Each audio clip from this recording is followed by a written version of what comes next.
Sajjan Jindal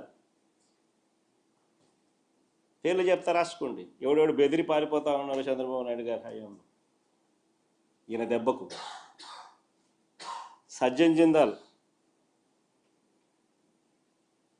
Aurobindo, My Home cements, Shree cements, Ramco cements, Dalmia cements, Bharathi cements, UB, Siddhisai వీళ్ళందరూ చంద్రబాబు నాయుడు గారి హయాంలో పరిశ్రమలు పరిశ్రమలను ఇబ్బందులు ఎదుర్కొంటా ఉన్న పరిస్థితులు, భయభ్రాంతులకు లోన్ చేస్తూ ఉన్న పరిస్థితులు. అసలు రాష్ట్రంలో ఏ ఇండస్ట్రీ అయినా చూసుకోండి, ఏ జిల్లా అయినా చూసుకోండి, వీళ్ళకి గన కప్పం కట్టకపోతే ఎవరైనా పరిశ్రమ నడిపే పరిస్థితి ఉందా? నేను రాసిస్తా. ఏ జిల్లా అయినా తీసుకోండి, ఏ పరిశ్రమ అయినా తీసుకోండి, వీళ్ళకి గన కప్పం కట్టకపోతే ఆంధ్ర రాష్ట్రంలో పరిశ్రమ నడిపే పరిస్థితి ఉందా? ఇది వాస్తవం.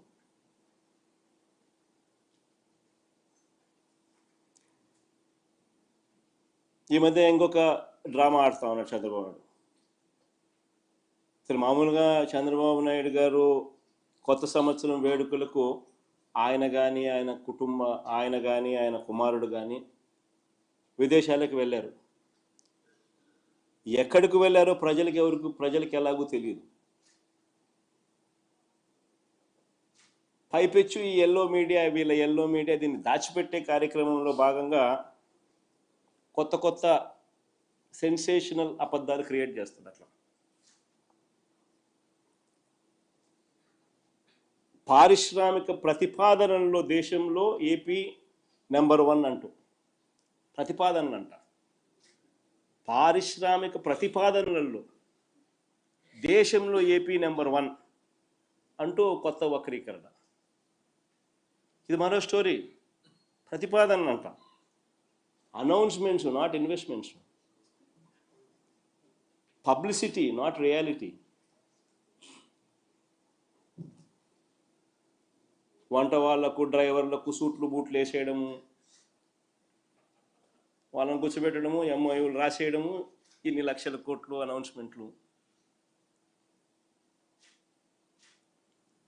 ఇది చంద్రబాబు నాయుడుకి అలవాటైన పనే, కొత్త కాదు ఇది.